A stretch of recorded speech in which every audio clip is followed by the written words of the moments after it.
طب اقسم بالله العلي العظيم ان الصوره دي هي اسعدت الزملكاويه قبل ما تكون اسعدت الاهلاويه. والصوره دي بتدل ان زيزو كان متحامل على نفسه كميه شتايم قد كده في قلب الماتش. تمام، وكان سبب كل اللي احنا فيه ده بسبب الراجل ده اللي هو هشام نصر نائب رئيس الزمالك. هشام نصر اللي قلب جمهور الزمالك على زيزو.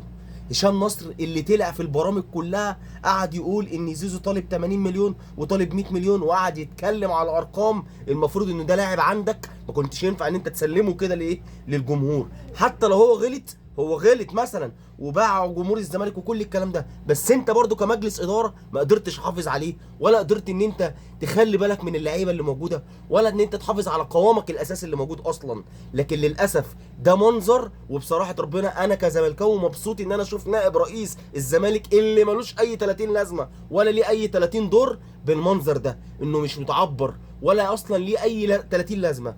ويا ريت بس كده، ده انت كمان بتميل على خالد مرتجي وبتقول له ان كده عيب وما ينفعش وبتاع.